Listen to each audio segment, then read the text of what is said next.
Okay, we're looking good here. Perfect. Let me just go close the door.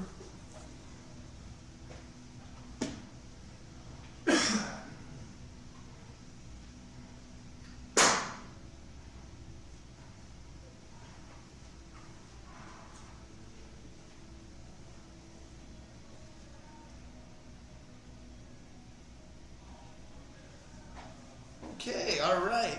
Looks like we are live and ready for the class. Hello, everybody.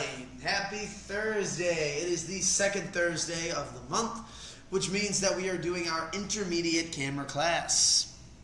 Pull that up for you guys. So let's just kind of review a little bit. Last week was our intro to photography. And the intro to photography was meant to be very simple. We're going to talk about the automatic setting, where buttons live on the camera, memory cards, and then finally we talk about lenses and then possible options for content creation. So really the last class from last week was meant to be a very simple, rudimentary, entry-level class. With the intermediate knowledge, let's graduate from the traditional point and shoot. We don't want to necessarily use the camera on its basic settings. The goal of any photographer that you meet and know is to properly capture the image in the most effective and truly artistic way for the capturer. Their goal is to take a photo that then resonates with our viewer or their viewer in order to get out whatever it is that they're trying to get. And that's what we're going to talk about today. We're not going to be focusing in on, the techniques or the methods to take a good photo. As far as framing and composition, that's next week. This week we want to talk about probably the hardest thing for most photographers, which is learning your exposure triangle. And I won't explain too much about it right now. I'm going to build into it so we all have that kind of general idea. But let's start from the very beginning. So,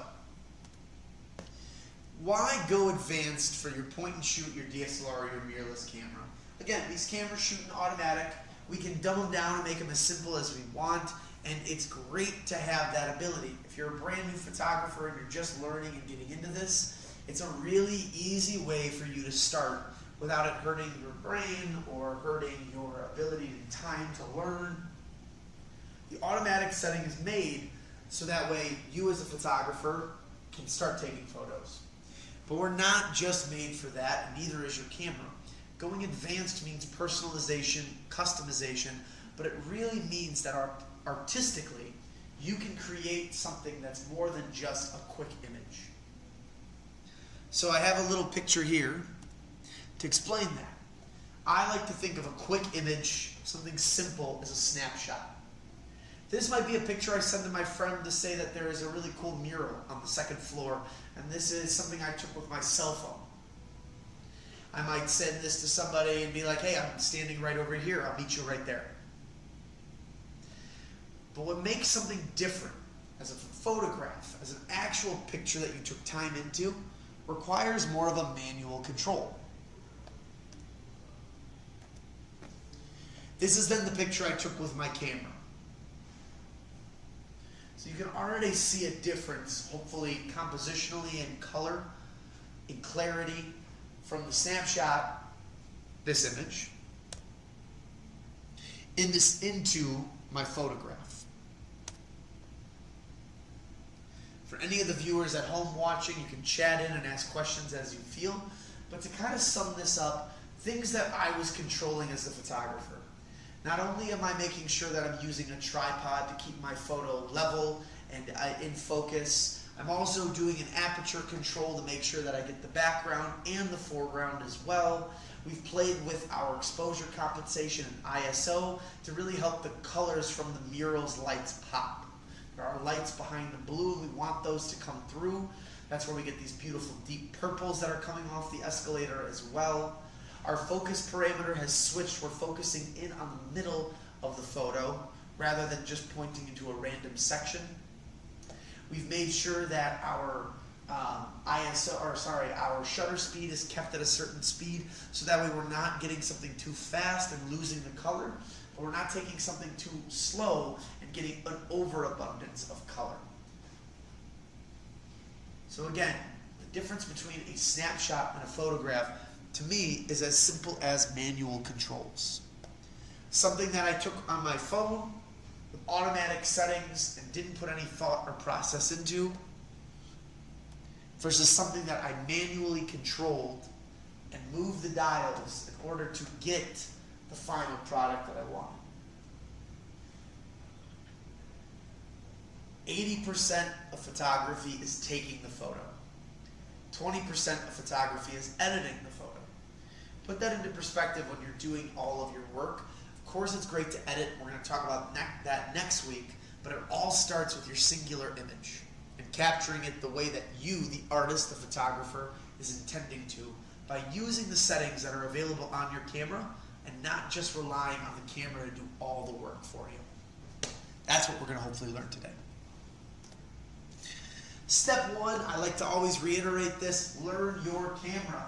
There are hundreds of cameras on the market nowadays, and we can get lost within the text and the specs and all of it.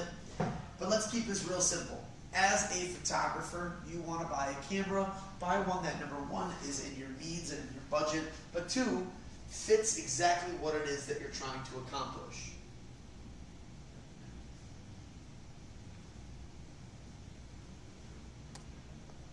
Step two is the mode dial.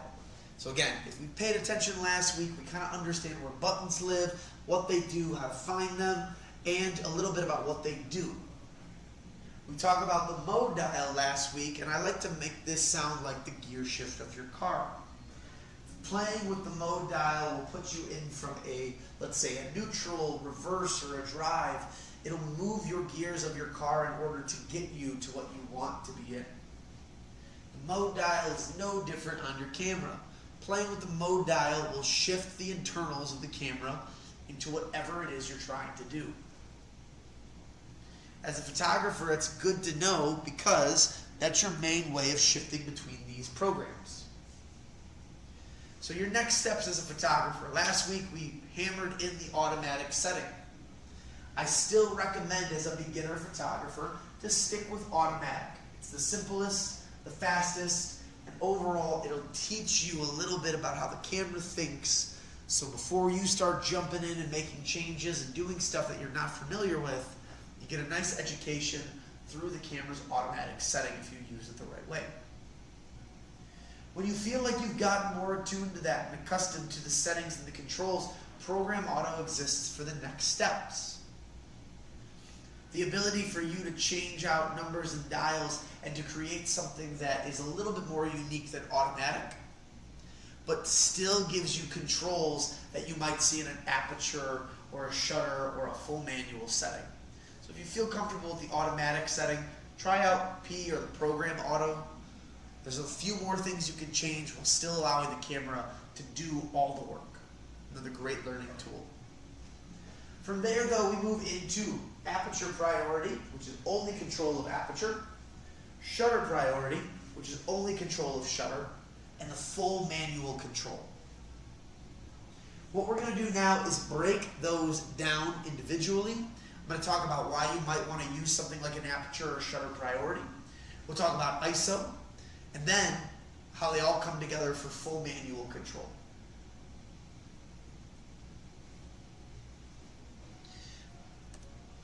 That is where now it's important that I bring up the exposure triangle. For anybody who's used film before or shot for years or is even remotely familiar with camera ideology and terminology, the exposure triangle for many is a Bible. It is a cheat code or a cheat card that gives you, the user of the camera, the quintessential information that you need to know. Cameras are judged by three main components: the sensor and the sensitivity that the sensor has, that's our ISO, the speed at which the shutter is firing between capturing still image and letting in light, and then aperture control, which is depth of field and also the allowance of light. These three items are separate from each other. They both utilize different features that are important for said cameras. But on the flip side, they all come together And that's where the term the exposure triangle comes in. Hey, welcome in. So really what we're going to be hammering out is the exposure triangle, and is really talking about the 3 different steps and how they all are separate, they come together. There is no ISO only setting or priority setting like shutter and aperture, but ISO can be both on automatic and manual control, no matter what setting you're on other than the regular auto.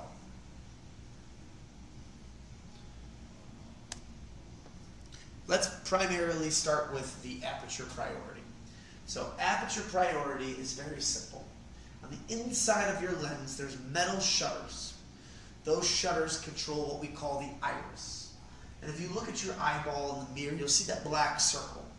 Now, if you have not a lot of light around you, the black pupil or iris of your eye will expand. The reason being is that it's dark, and that is what's controlling the amount of light to enter within your eye's cones and system that it has. When you turn the lights on really fast at night and it hurts, your eye then shrinks down really, really small because the amount of light needs to let in is greatly depreciated because of how much light is available. Same thing can be said with your lens. So the bigger the number is within photography, let's say f22, the smaller or the least amount of light you're letting into the lens. At f1.4, as the chart shows, it's almost completely wide open. You're letting in the max amount of light. In the world of photography, the aperture controls 2 things: how much light is coming in, but also depth of field. That's what this chart is trying to explain. So at f22, the background and the subject matter are all in focus. So there's stick figure waving in front of the pyramids. As we lower the number down to the 1.4, we're losing the background. What's happening is that we're getting an effect called bokeh, but we're also getting a loss in depth of field. Why might this be important as a photographer? Well, my sample images should kind of show a little bit more. So a lot of the times in photography, we need to be focused on both lighting and subject matter. In the case of the dogs on the left photo, we can see the dog's nose in perfect clarity in the front. We can see little scabbies, we can see the hairs, we can see a little bit of snot rolling down. It's in full detail. The dog in the background is definitely a dog, we can tell. The eyes, the distance for where it's at, some of the more defined features of the dog, those aren't in focus. So if we take that image and we compare it to our chart, we're probably somewhere in the f8, f5.6 range. Why? Because if we look, we can still tell those are pyramids behind our subject matter, but at the same time, we can't make out the clear details of it, much like the photo on the left of our screen. On the right of our screen, though, we have a squirrel. It's eating something, and when we look at the background is completely dissolved into just colors. Now, if you look, you could probably deduce that we're on some sort of tree branch or log, and that's, greenery from a plant or from a bush or tree. You can't make out the fibers of the tree as well, though, or the details of the tree. It could be, anything. But we're assuming, based on the color and what we see, that is what's behind the squirrel. Context clues are giving that one away. If we relate back to the chart, though, now we're probably somewhere closer at that f1.4 or f2. We've blurred out the background enough that the information that's there isn't completely clear, but we've done this because we're focusing in on our subject matter, which in this case is the squirrel eating the nut.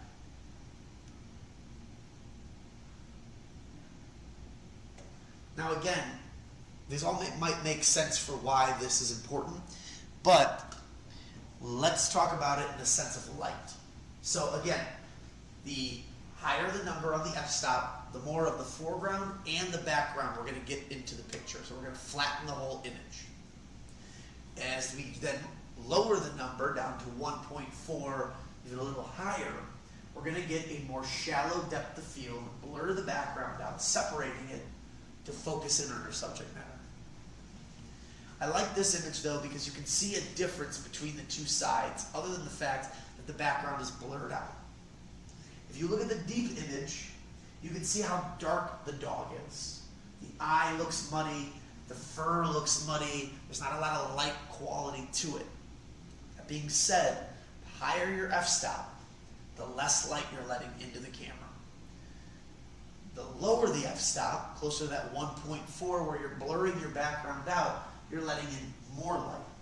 And you can see how much lighter the dog's fur is on the right side of the photo. You can see the eye a little bit more clearly and the highlights on there.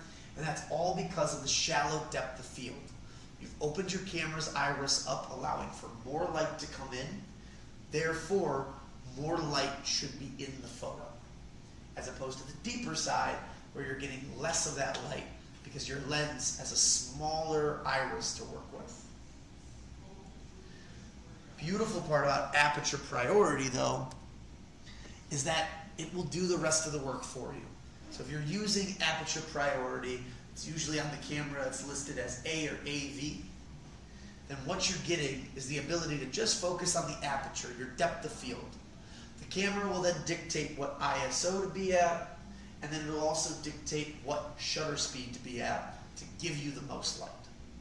It's a great tool, and I like this photo to explain it, because here you have a beautiful sunset scenery, and you have someone standing in front of it all. This would be a great time to bust out something like your aperture priority, so you can focus in on just depth of field. You probably want in this image to get the whole background, the sunset, and the person standing there. But if for any reason, let's say the background was just more rocks and wasn't as beautiful as it is here, then using aperture priority, you could bring it down to a 1.4, blur the background out, and focus in on your subject matter to get a beautiful portrait. So aperture priority mode, why does it matter? Because it gives you just control over depth of field. How much of the background do you want to see versus how much do you not want to see? And the vice versa of it, it could be how much light do you want to let into the camera versus how much light you don't want to let into the camera. It's another way of looking at aperture priority. Primarily, it's depth of field that we're controlling here.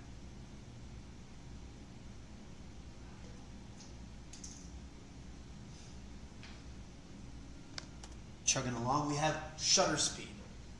So the second next part of the photo that you're taking in the manual controls, or the actual priority mode you're using, on your camera you should see an S or TV button, and that is the shutter speed. That is the speed at which your camera's internal shutters are opening and closing to get the shot. In this case, we have a figure that is running.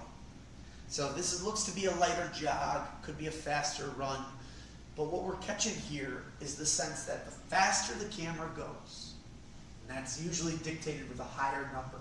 So 1 over 500 is 1/500th of a second. So it's very fast. What we're getting with this is the ability to freeze moving images. If somebody's in motion or starting motion, most likely your camera will get a blurry shot if you're not using the shutter speed properly. The faster your subject matter goes, the faster your shutter should go. The slower your subject goes, the slower you can go. It's important to remember though that the slower we keep making our shutter speed, the more need for a tripod or stabilization that we're going to have. So I would say on average, most people, beautiful, bright, sunny day, not a lot of movement, 1/60th to 1/250th of a second, a little higher than that is probably fine. It's going to give you a good image, let a decent amount of light in without hurting or disrupting what you're trying to do. However, if we've got things that are moving very, very fast, for example, the surfer, 1 in 1,000th or faster is always going to be necessary. And as photographers, we have the ability to try. If we don't like it, review, try again. That's the nice part about digital photography versus film, is that we have that capability of practicing and learning from those mistakes. But something like this, okay, we've got really good sunlight in the photo, so our aperture can be wide open. And you can see how blurred out the background is slightly. So you can see where that's coming from. However, to catch the water in this still of an image with the white rapids going hard, the surfer coming out of the water, again, the surfer's probably in the air for a second to 2, maybe 3 seconds. So the fact that we're able to use a fast shutter speed, and in this case, it's probably 1 25/100th of a second because of how good they're able to freeze the frame. That's what's necessary when it comes to action photos. Now, with these types of photos, you're gonna get motion, you're gonna get blur, and that's okay. Some of the best photos have motion or blur in them, and it doesn't detract. However, if the whole image is blurry or distorted, of course, that's going to not necessarily be what we want. But I like this photo a lot because you see the blurry motion on the wings. This bird is moving at a very fast rate. Woodpeckers are supposed to be some of the fastest flying birds, or hummingbirds. I'm not sure which version this is, but regardless, quick, fast.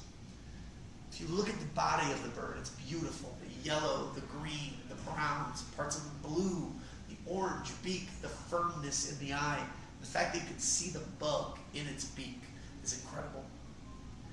It can be distracting with the blur of the wings, but to really put it into context, you're seeing the motion firsthand while still capturing the smoothness and the beauty of the actual bird itself. So motion is totally fine. Blur is fine. Within reason, it's not going to detract from your photo, as I think this is a great example of that. Would it have been gorgeous to capture it perfectly still? Of course. But if you know birds and you know how fast they move, then this photo should just wow you in general because of the technique that probably went into capturing this. Now, similar though to, one more, long exposure. So we talk about shutter speed and the fact that you can keep faster speeds, and I mentioned, 1/60th to 1/250th of a second. It's usually a good starting manageable point. Faster they move, the faster you want to turn up the speed. Don't be afraid of motion and blur.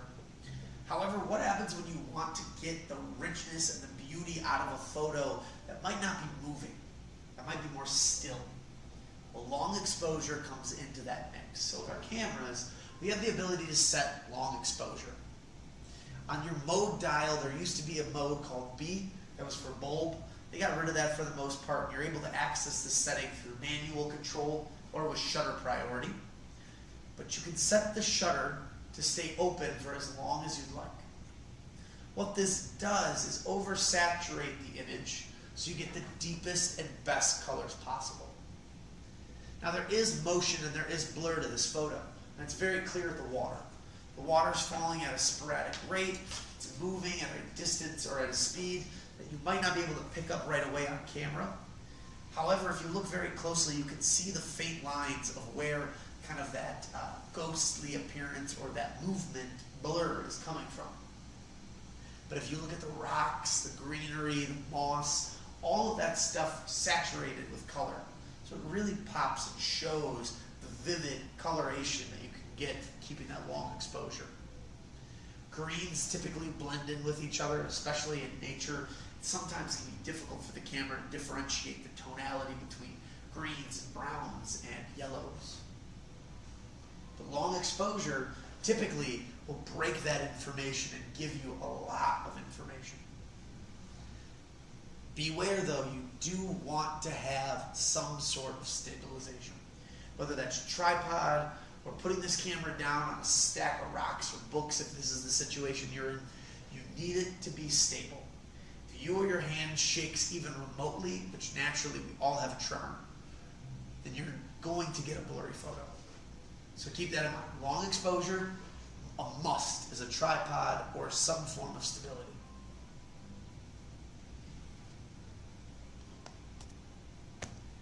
Now, just like aperture, there are caveats though to shutter.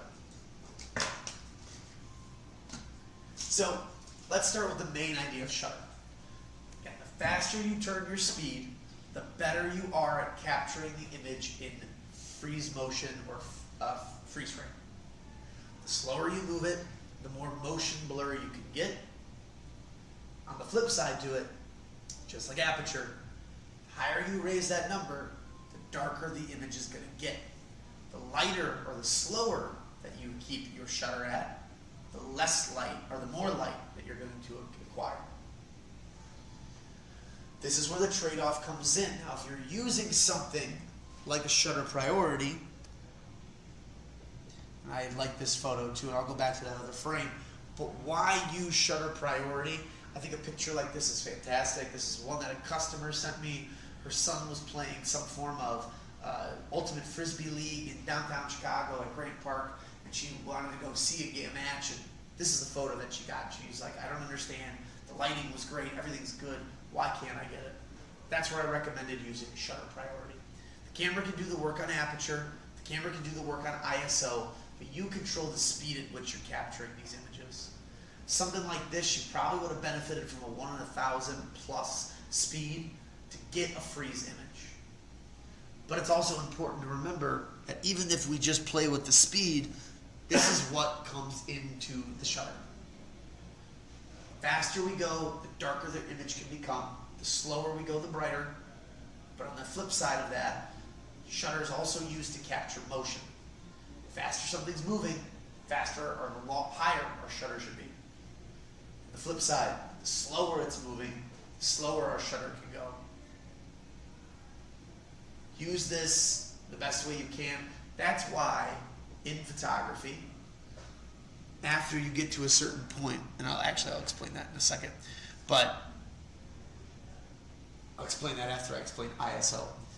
Shutter speed, though, is fantastic to control by itself in the priority mode if the main thing you're working on is capturing moving motion. It takes a little bit to dial in. It's not as straightforward as saying, if they're running, 2 knots, change it to this. Again, as a photographer, as someone who's been doing this for a long time, it comes down to practice. I was lucky enough that I was on a cross-country track team when I was in high school and a little bit in college, and I had the opportunity to take photos, and I played with speed constantly. Because at the end of the day, nobody wants a blurry image, even if it is just the legs that are blurry. Burst photography is a big thing to use in this. If you're using burst mode, you should set it to a burst mode with high speed and then practice with it. If you have dogs, pets, kids, make them do stuff. Take photos of them while they're doing it. It's a great way to get used to shutter priority because it's not as straightforward as aperture can be. Shutter takes some time and practice to get used to. Now I jumped a little bit ahead, but we'll continue. ISO before I talk about the full manual experience. ISO in your camera, if you're using automatic, ISO will be automatic for you. There's no changing that, no fixing it. If you're using aperture priority and shutter priority, and even program auto, it's going to default to automatic ISO. However, though, you can control the ISO manually, and it's very simple by clicking on that on the camera. You can then set and dictate ISO. It has a long, construed name that I forget about constantly, and I'm not a scientist, so I refer to it as ISO or ISO, as almost all photographers will do. For those of you that are maybe out there that shot film that think these numbers look familiar, you're 100% right. Back in the day, you'd buy Kodak film, you'd buy Ilford film, you'd buy some Fuji film. Those numbers that were written on the canister were the lights, were the film's sensitivity towards light. So Kodak 300, 200, 400, Miramax 100, Ilford 800, Fujifilm 2, all of those were the sensitivity of light that your film will get. So you buy a roll of film and the light sensitivity would be the same on every single exposure you made. For some people that was great. Other people didn't work so well because they might be in different environments and shooting, and that's where film photography was so tricky. Well, with digital photography, not only can we now see the image after you take the photo, but the ISO is controllable. And you can set your own ISO based on the lighting situation you're in. This image was taken 4 times the same, all using a different grade of ISO to show you how much more light and detail comes out, but also how things can get washed out. So that's an important aspect of ISO. It will help bring out features of the photo that might have been dead, but it can also wash out the photo. Great example, at 1600 on an overcast day with a little bit of sun and rain, clearly you can see a beautiful rainbow at this beach, pier, water, whatever it is. At ISO 100, you barely can see anything of the image except for that rainbow. And everything in between also gives it a certain level of not only light, but dramatization, mood, and just overall exposure. I would say in a photo like this, 800 and 1600 are both fantastic. I like 800 because I like my photos to look a little darker, but 1600 brings out the detail of the photo. So depending on your intention with your photo, playing with ISO could be fun and important. ISO, though, also relates to noise. Now, it's different on mirrorless technology. Mirrorless, for the most part, if your ISO is too high, it won't be noisy as much, but it will be more whited out, or washed out. DSLRs, and even some of the advanced mirrorless, my camera is susceptible to this too, you get what's called noise. If your ISO is turned up too high in an area where it doesn't need to be that high, it'll lead to a pixelated, noisy, blurry image. It really cannot be fixed in post. It must be done on the camera. So be mindful of that. If your photos are starting to look grainy every time you take a picture, it's probably because your ISO is set too high. Automatic ISO would help with that, and that is why I like to have this slide on here as well. Auto ISO, when to use it. I'm not going to lie, it's very far and in between where I set my ISO to a certain number, unless I'm indoors taking photos in a studio setting, where lighting is consistent, temperature is consistent, my subject matter might be consistent. That is typically the time when I set my ISO to be one number. If I'm not, then I'm either using the manual control on ISO to balance between a few numbers here and there, but I'm really sticking to auto ISO. The mirrorless technology and the newer cameras are so intelligent and so smart, they recognize the lighting and are able to adjust. From there, then, my photography skills come in with the aperture and the shutter, making sure that I've set enough light up in my image to both capture the depth of field I want and the actual speed I want. So auto ISO, I recommended to this one customer. She came in, she wanted to take pictures of her kid's prom. Specifically, the kids were going to go to one person's house, take photos outdoors, and they were going to do photos indoors at someone else's house with a little fire pit that was built in. Outdoors, it was very sunny, gorgeous day. Indoors, it was 8-foot ceilings, all recessed can lighting, and she came in to ask specifically about ISO. Based on what she told me, what I recommend. And I told her, there's really no way of knowing this unless I go in and measure the light with you using a phone or some sort of tool, and they make all sorts of light measuring stuff. But I said, that's really old school technology that isn't necessarily needed anymore when your cameras are smart enough to recognize light. So auto ISO is what I recommended. It would easily be able to adjust the sensitivity going indoor to outdoor.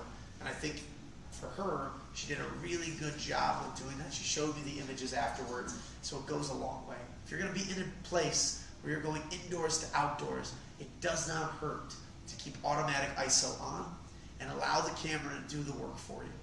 You can set parameters on the auto ISO too, of how far you want it to go and how low you want it to go. So you never are confined to the entire spectrum the camera is. A Sony shooter currently right now, and those cameras can go all the way up to 204,000 ISO. I can't tell you the last time I needed to use 204,000 ISO, but my camera is capable of doing that. I can change the auto on there so it never goes that high, and I never run the risk of blurry or pixelated images. But again, preference is up to you, the photographer.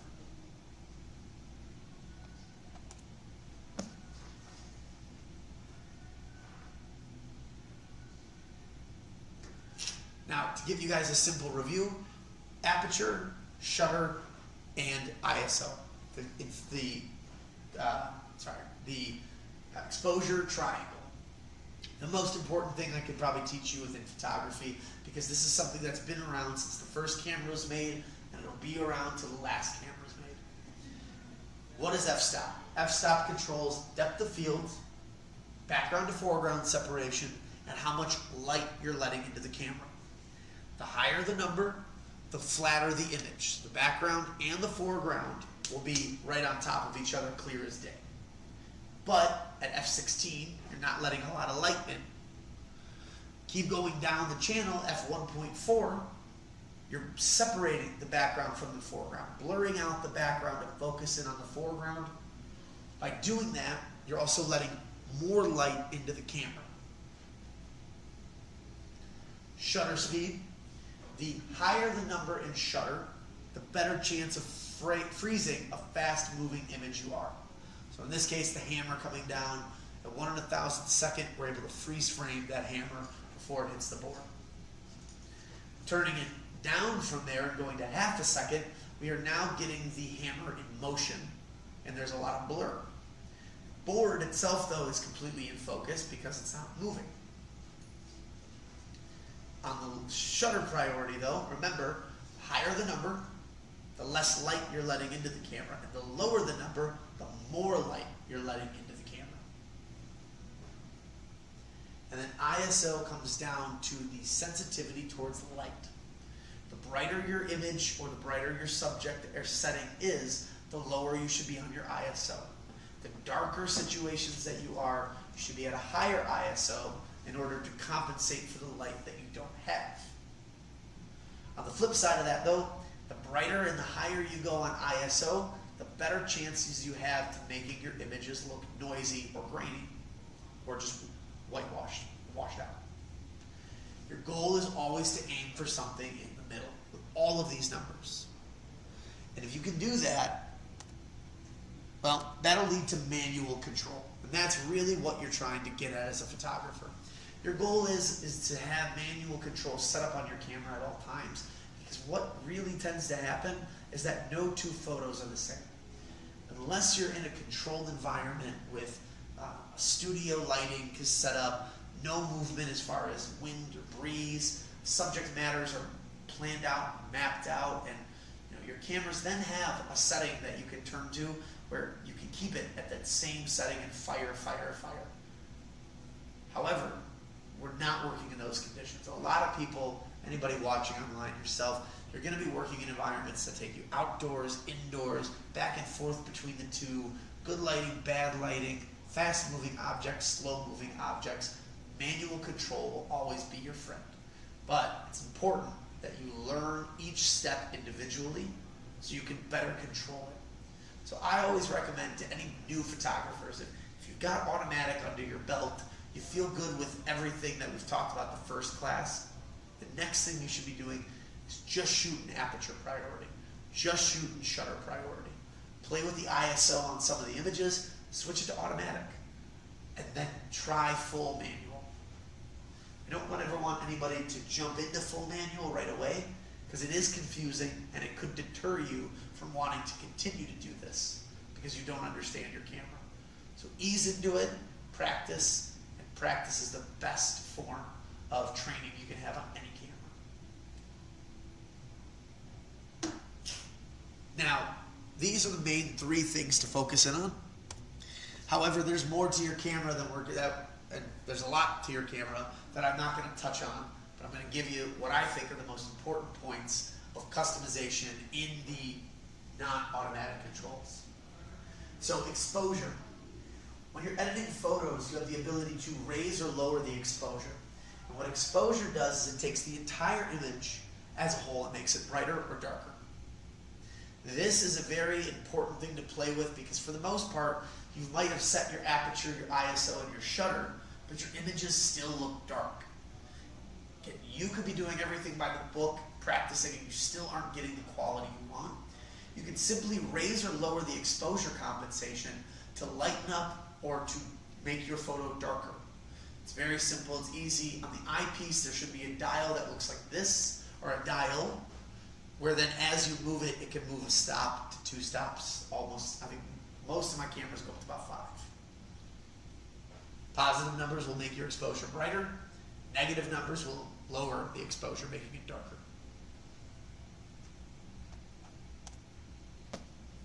Light metering. There's a very, very famous painter that I love talking about when I bring this subject up called Caravaggio. Caravaggio is one of my personal favorite painters. I'm a big art history fan, love it. One of his most successful paintings was where he would paint things like a candlelight or a fire that's burning in the middle of the painting. From there, then, light is only sourced from this. And he was a master at making sure that half your face was covered in light, the side that was exposed to where the flame or the light actually was. Beautiful, beautiful works. To me, light metering is exactly what he did. Light metering takes the light from the whole image and can either compartmentalize it or make it where the camera recognizes it from all ends and bits and bobs. So the 3 main ones you'll see is multi, which looks at all different points in the sensor. And for, again, almost all of these guys have it. Everybody might call it a little bit differently. Usually Canon's a little different, so they went with evaluative. You move a little bit more center, it's just going to look at light from the middle, and then things that are radiating off the sides of it. So again, that's where it's like, you get the campfire. Well, it's going to focus on the light that's on the main fire, but then obviously that fire is illuminating all these other things. The camera is going to then kind of look at the light in the same fashion. And then spot. Spot is only coming from a certain portion of the sensor. Some people can where they can move it around. Other people, they just put it in the dead center. But again, it's only taking light from that one point. So if there's reflective surfaces that are picking up on that light, it won't read that light as well as it would in the center. But it will do a very good job of picking up light from that one particular area on the spot. This can lead to more dramatic, more gloomy photos. Again, depending on what your angle of photography is, this could benefit the lighting that you're getting and really focus your camera's sensor into getting you light that's beneficial to your photos, not just this random overabundance of light.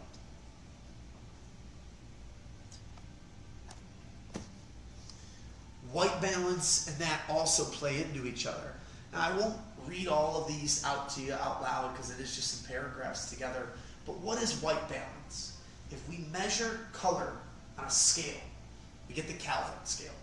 The Kelvin scale dictates that at a lower number, we get a beautiful, warm, or lively white color. Red, orange, yellow, those things. Sunlight, iridescent light, or incandescent lights, fluorescent lights as well too. Those vapor lamps that we might see when we're walking around going to, now it's fall in Chicago. A lot of people have those vapor lights outside to keep us warm. Direct sunlight typically comes in the middle, and that's why everyone loves direct sunlight. The sun is always your friend in photography. The more sun, the better, because we can always manipulate our camera to bring the levels of light down if it's too much. Hard to make things look lighter when they're very dark, but it's very easy to make things look darker when they're very light. From the flip side of that, though, now you get into the cool lighting. Dead lighting is what I like to call it. I had a photography professor in college who made it really simple. When you're alive and you're breathing, your skin is rosy and it's got more color to it. When you die, you go blue. And that has stuck with me. I'm sorry for anybody if that freaked you out a little bit. But shade is more in that blue scale. So again, what we're getting there is a lighter, bluer tone. Where all this comes in is that the color white is manipulated so much by light. A white car in direct sunlight will look very different than if you have a cloudy, shady day and you bring the car in, somewhere to take a photo. It's gonna look different. We can manipulate the camera to be more attuned to what lighting conditions we're in. We can always leave it on automatic, which for the most part is the fail-safe. It's the way to go. But we can be more specific and choose our lighting situations, and it'll play with the way that our camera is reading the color white. Really awesome, beneficial, and you can change this too in posts. But again, like I said earlier, 80% of your photo is what you get out of the camera. 20% of the photo is that editing last step and stage.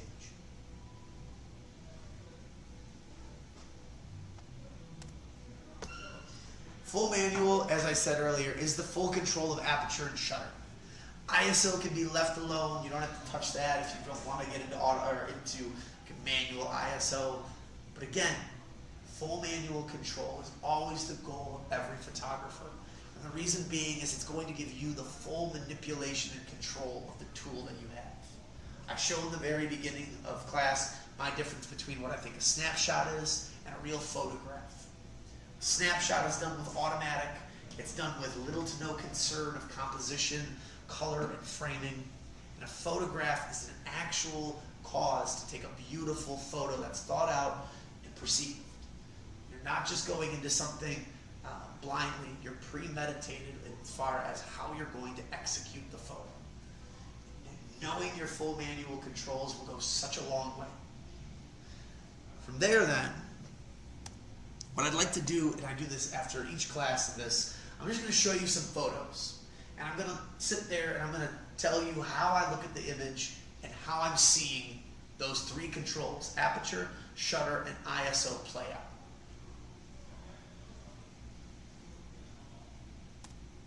Now again, I don't personally know what settings the person used, but based on context clues and everything we talked about, that's how I can dictate this. So when I think about, let's start with aperture. I look at this photo as a whole and I see a very flat image. The background all the way down at that 1 point perspective is very blurry and tight, but the image as a whole feels very flat. So I probably would put this not necessarily at f22, but maybe around the f11 and a little higher than that, because the background might be a smidge blurry, but the artist's main focus was getting the bridge and the buildings in full focus, and they accomplished that. But because that number is so high, you're starting to see a little bit of noise and pixelation, especially in the darkest areas. And I think that's because they turned their ISO higher, maybe a 1600, maybe even 3200, and you can see how whitewashed the windows of the buildings are. They're very bright, they're very boisterous with the light coming out, so it really feels like we've oversaturated the image because we're trying to get a flat image.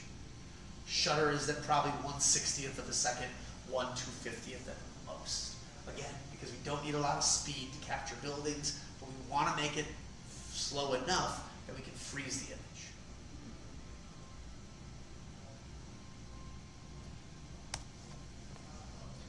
Here we've got our cherry blossoms. Now, in this case, with our f-stop, we're definitely closer to, let's say, an f5.6 or f4. Much like our dog photo I showed when we talked about aperture priority. You can see the background has blurriness to it. Our main focus is the couple strands of cherry blossoms in the front. However, context clues and the image, we can definitely tell those are more cherry blossoms behind it. So again, 5.6, maybe f6. Enough that we blur it, but we know. ISO is probably low. I mean, the sun is bright, so 100, maybe 400 at the max. And then shutter, unless these things are,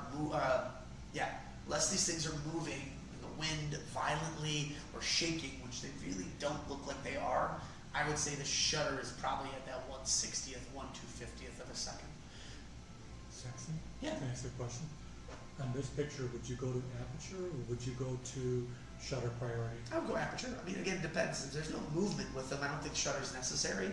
I would probably do it on full manual personally because I would be focused about my ISO and my aperture. But I would go aperture mode on it. Because again, my only focus is getting the flowers themselves. I don't necessarily need to worry about the speed unless they're moving and it's a crazy wind, which again, I don't think that it would be in this case.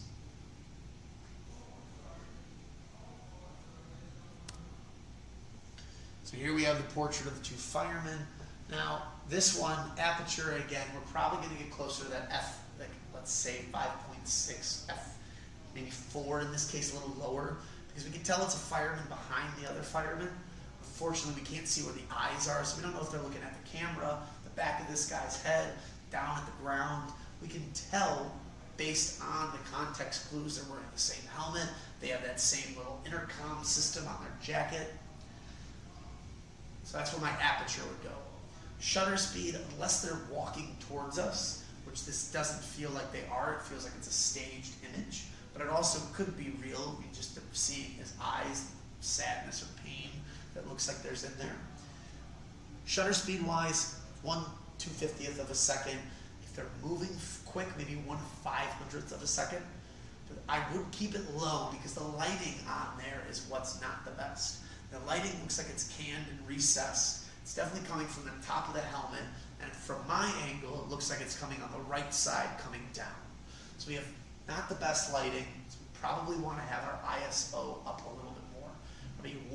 Probably 800 ISO. I think 1600 would be way too high, but the color on their coats and the jackets, you can see the darkest of dark colors on there without getting pixelation or blurriness. So again, aperture 5.68, maybe a little lower, 5.64. Shutter speed, if they're moving at a great, or if they're, their pace is up 1/500th of a second, but I would probably assume 1/250th or 1/250th of a second. And then as far as ISO is concerned, again, probably somewhere in that 800 range, maybe 16, depending on how bad that lighting is.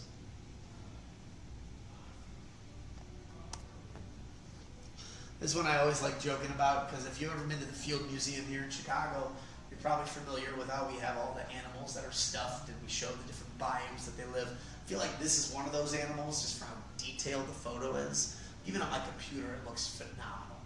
But I wonder how real these rams are, because if that thing was real, it probably would hit you real hard to be that close to. But the coloring, the photo, everything about this is gorgeous. I love this photo. The background, let's start with aperture.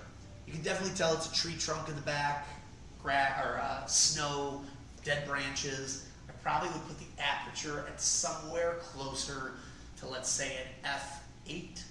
Maybe 5.6 to blur that background out slightly, because you can see it's not in focus, but you can make out the bits and pieces of what's behind it. ISO, though, this is where it gets a little tricky for me. Let's start with shutter. If this is a stuffed RAM and it's not moving, shutter's probably really, really slow.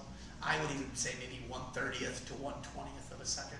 Reason being is because to get this much detail and information out of there without being long exposure is really tough. So there's a beautiful camera that's taking this image, which then leads me to believe that with that slow of a shutter, this is probably going to be a stuffed animal. If it's not, and it is real, probably closer to 1/250th of a second, maybe 1/100th of a second.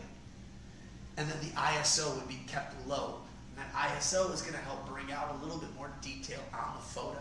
That's why you get those dark shadows and highlights. But again, if you look at like underneath the ram's horn, it's not a lot of pixelization. It's not a lot of motion or blur. So it really is a clean image. So ISO, I would say, is going to be at 400, maybe 100. Shutter, real low, 1/30th, 1/15th of a second. And aperture, again, we're at that 5.6, maybe 8 range. Would you need a tripod on a F1, on a one? I mean, probably. I mean, it depends on how shaky your hand is. I don't think you necessarily need it, but it wouldn't hurt to have it. That definitely would come through trial and error. Seeing, I usually say that anything less than probably 1/5 of a second is definitely tripod territory. 1/15th in a second, I probably would still use a tripod, but you might be able to get away with it, especially if you have the camera strap on. You pull it nice and tight from your neck and you hold, you might be able to get away with it. When you do a long exposure, that's one thing you have to worry about, right? Always. Long exposure photography, the biggest complaint with it is always motion and the blur, the chance of you having motion. So it's always preferred. Anything that, I'll honestly say 1/30th of a second and slower, you probably should have a tripod with you. Even just a twinge, like again, you could just have a tremor. So many photographers I meet have tremors where it's, again, anybody, if you put your hands out in front of you like this, you'll see a small shake no matter who you are. That being said, imagine now you're taking a photo with that slight shake on a slower speed. It's always going to come through, unless you practice. There's ways to practice it. There's a bunch of photographers who have really great videos on breathing techniques, the same thing that the SEALs and snipers do in the military, where you work on that control. Because at the end of the day, if you can practice that, I mean, some of these still life photographers who do wildlife, they are basically snipers that just instead went into photography. The stillness of their hand, the quietness, the ability to get that shot comes from practice and that breathing technique. So do you need a tripod? Probably not. But if you don't need a tripod, it's because you have that experience, that practice. The waterfall picture you showed Yeah. earlier. You mentioned something about bulb setting. Yeah, so in your shutter priority, it's really not a thing on the camera dial anymore. That used to say B on the dial. Mine does. That's bulb. So that Right. means that you can do the long exposures. But that's a setting specifically for the long exposure. So you should be able to just set your shutter in there, and then the camera will do the rest of the work. And on a bulb setting, when you're trying to do that waterfall, Yeah. and you get that that smooth flow Yeah. type look, you would probably need a tripod for that. 100%. Yeah, absolutely. If you're going to Because that then you would have noise. If you're going to that B setting at all, if you're using it, you should definitely have a tripod every single time. Because that waterfall was probably 5 to 10 seconds that the shutter was open for. The saturation of the greens and everything, the movement of the waterfall that you could see that was blurry, but then the standard practice of that water falling over and over in the same spot, that is definitely through using a tripod and keeping that stability. And the light control on a bulb? I mean, ISO, that depends. It's all about reading for like what your room is. A lot of people will make these videos online and explain it better than I will. But basically, it's finding, what the light is in your area or like what you need. Then usually you go down a step or two. So it's like if the light is 400 is what's preferred, go down to 100 and then click and go bulb. Because then from there, not a lot of light is coming in. But it's okay because your camera will be exposed for a longer period, so it'll make up for that. But there are specific settings for that. The same boat with like astrophotography that I always tell customers, check videos online because there are guys who actually do that where I don't do a lot of long exposure or astro. And the settings, almost every camera is capable of doing it. It's just you got to know the right light settings.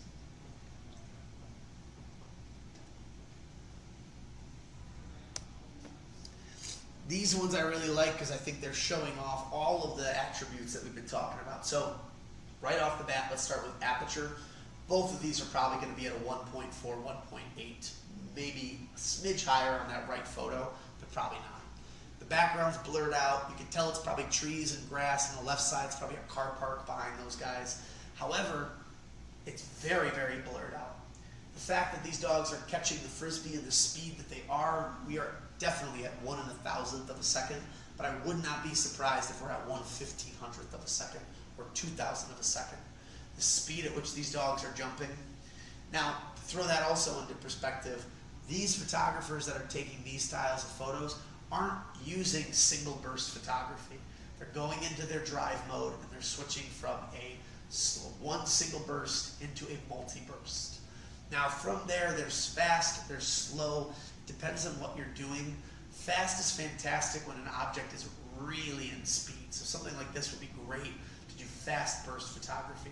Something that's moving fast but may slow down towards the end of something, I think about it in the sense of like a long jumper in track. They're jumping the motion, but they slow down at a certain point to collect themselves before jumping. Dogs really don't do that. They're going to go full speed and then jump into the air to catch whatever object that they are four-legged creatures. So that's one thing to keep in mind, but some cameras are different. They don't have a slow or a fast burst. They only have one burst. Take a look at your camera, look at your settings, keep that in mind. ISO is probably going to be higher, and the only reason I say that is because you've got a fast shutter, you've got a wide open aperture, but you're probably going to want to make sure you compensate for a little more light. So 400 on the ISO, maybe 800, it might seem high, but remember how fast you're bursting your camera and how fast that shutter is going. You need to compensate for that via light. So ISO and then having an aperture like this was fantastic.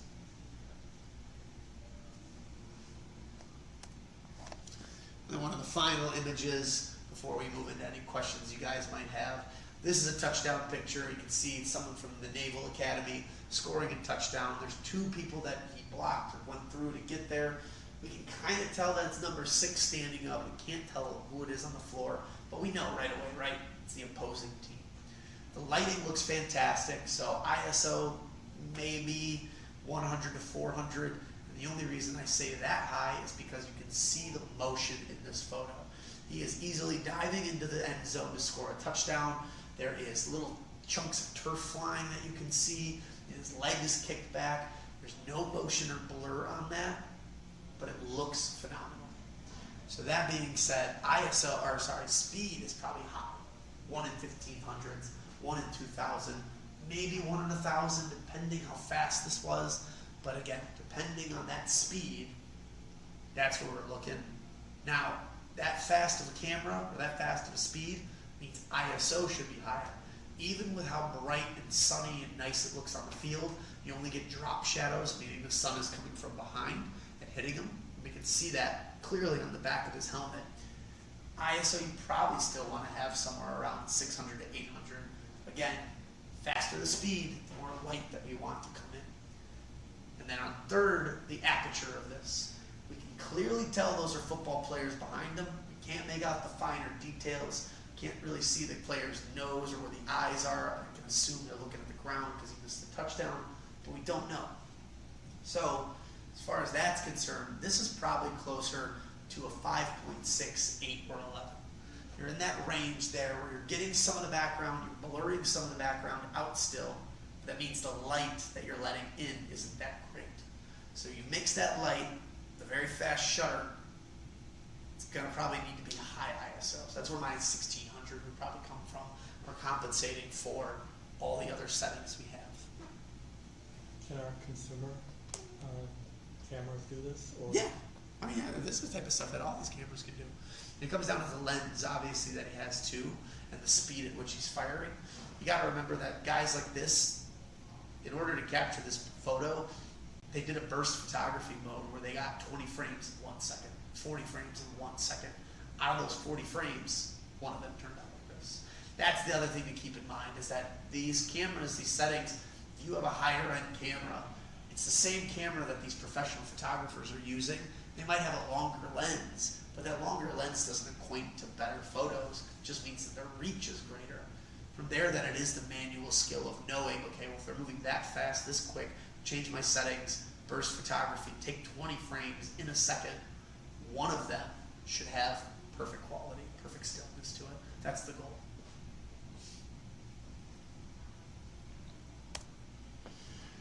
Learning your camera, pardon me, is only the start. Anyone can learn to use a camera.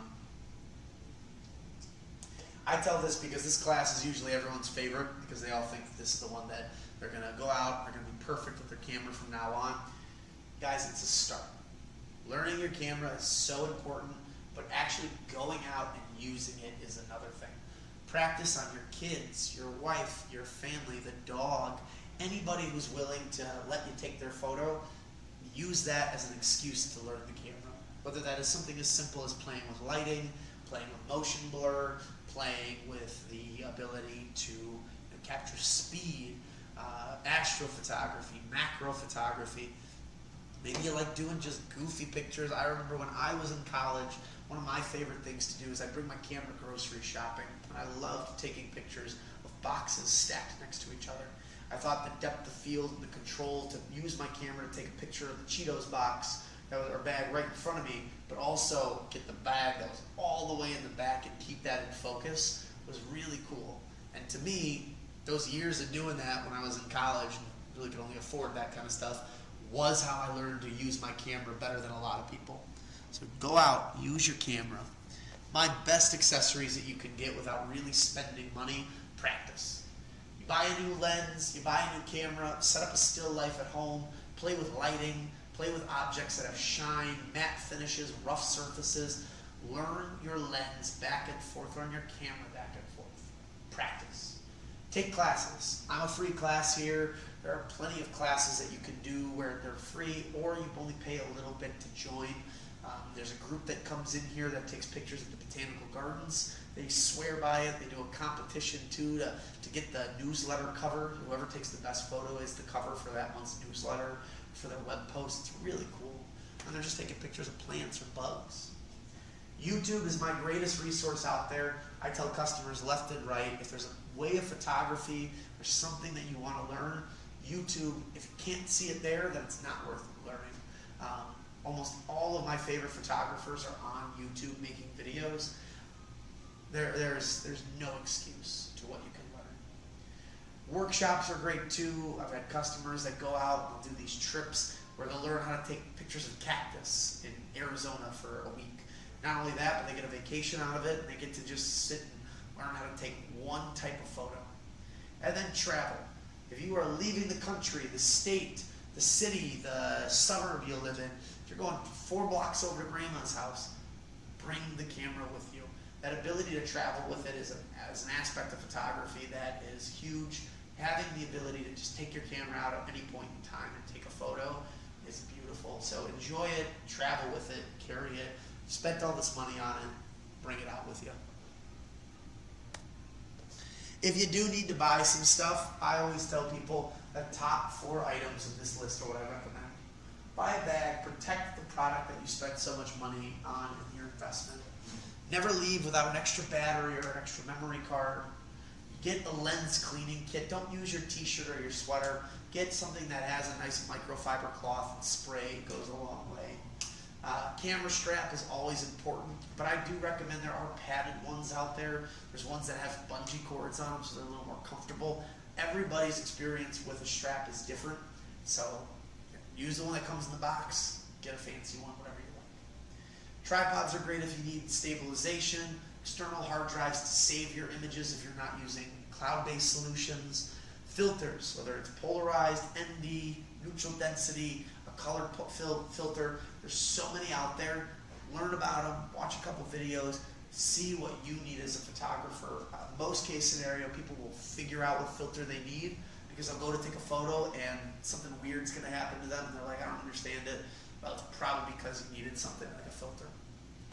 And then lastly, additional lenses, which we covered last week. If you guys need a refresher on that, you can always watch last week's video on YouTube. We have them all on the App Electronics page. And that should be all I had for you guys. So next Thursday would typically be the advanced camera class. But for all of those watching right now, I will be out of town for 2 weeks coming up next week. So my advanced cameras will be on Monday this week. We'll take 2 weeks off, and then we'll have our advanced photography class on October 30th, the day before Halloween, or beyond the traditional camera, the 30th, the day before Halloween. So thank you guys for watching. If you guys have any comments or questions, feel free to chat now. I'll answer them live for you. But yeah, I'll keep the video going for another couple minutes. Saxon, can I ask you Yeah, one sure. last question? In the menu section of my Canon phone camera, there's a feature here, AI autofocus operation. Yep, so that's the ability for it to focus. So servo is continuous autofocus, one shot is manual, and then AI focus is a newer one that they put out, but that's what the camera's brains will internally think that you need to focus on. Okay. So servo is the most popular. I'd recommend keeping it on servo. Okay. Switching track subjects, I have it at 2. Okay. What is that? Is that like when my daughter's running and then there's someone else running with her? So switching, so basically, it'll have initial priority over 2. So yeah, this is the ability, it'll switch the target. So if you've got multiple people coming in and doing something, it'll start with one target, but then it can automatically switch and rotate to other targets as you need it. The 2 would be great, I think, for the cross-country races and everything else. Right. If you've got multiple people, that would be fine. You can also switch to one person, but then again, the chances of it bouncing to other people is greater. 2, it'll stay locked down to multiple people in a row. It just wastes more battery life doing that. So it's a catch. Yeah. And when I want to focus, I can use the touch screen Exactly. to say, hey, Yep, and then lock on this person. Yep, exactly. As they're moving, it should then stay focused on it. It's just the camera knows that if another person comes up, it'll then split and do 2, and then move over to just the 1. Then keep redoing that. Okay. So definitely something to play with. But the only downside is the battery. And one last question, the whole area, it has a setting for Yeah. auto animals. So this is really nice. This is something that Nikon and Canon pride themselves on. It's target recognition. So it's a software that's in there. It's able to recognize if it's a human, if it's a dog, cat, animal, bird, plane, if it's also a car. So depending on what you're taking photos of, if you're doing a kind of all-around vacation day, take everybody out, you might want to do auto so it can do anything. But in the case of kids running races, people would be the best thing to put it on. It'll just focus on a human face. Typically what it does is it locks onto the eye. That's its way of target recognition. So it's able to determine how far narrow eyes are and where the placement is. It'll recognize if you've got the kids and the dog, you have it set on dog, it won't even bother with the kids. It'll only focus in on the dog based on its eye patterns. Vice versa, you set it to human, only focus on human, won't focus on the animal. So for the races, I'd say people are probably the best thing to put it on. I switch mine off all the time. My Nikon is the same thing right here. As I go through the eye button, I'm able to then select my focus parameter, and then underneath it I have my subject detection. And I have mine set to automatic because I haven't been doing anything that's precisely one thing. Okay. Thank you, Saxon. Anytime. Appreciate it, man. Of course. Have fun in Spain. Thank you. I'm looking forward to it. It should be a fantastic time to get away. I'll have my nicer, well, this is my player on the camera that I have, but I have my Sony that I'll be bringing with me, so it should be pretty darn sharp. I agree with what you're saying, to take it with you. Man, I would be pissed if something happened to my camera. And that's why when I travel, there's one thing I always joke with. I'm like, do as I say, not as I do. I have my camera bag at home. I can tell you right now that when we get on the plane, this is exactly how I'll be on the plane. This is how I'll be the entire trip. It'll always be around my chest. My friend went to Europe, and he got robbed. And he, like you, was a photo enthusiast. Yeah. I'm lower at his capabilities. And like $7,000. It's tough. It's got to keep your head on a swivel with it. And that's the one thing I always prepare myself with. I never want to bring something that I'm worried about losing, but at the same time, I kick myself that I didn't have the best camera for it. So I'm gonna live with that decision. I'll see you on the 30th. I'll see you. I'll see you. Thank you. Of course. Well, it doesn't look like anybody online has any questions for me. You guys have my information right there. My name is Saxon. I know I might not have mentioned that in the very first beginning of the video, but I teach the camera classes here. They're typically on Thursdays from 5:30 to 7. Remember that we will be having advanced cameras this Monday from 5:30 to 7, since I will be out of the country for a couple weeks. On October 30th, we'll pick back up for Beyond the Traditional Camera. If anybody has comments, questions, and concerns, you have my information. As always, go Cubs. We have a playoff game in T-minus 1 hour. We want them to win, beat the Brewers. Sorry if anybody from Wisconsin's watching. But yeah, my name is Saxon. Call me if you need anything. Email me. Reach out to anybody in my small electronics department by the fish tank. They're wonderful. They're all super knowledgeable. As always, guys, keep taking pictures, keep snapping and shooting. And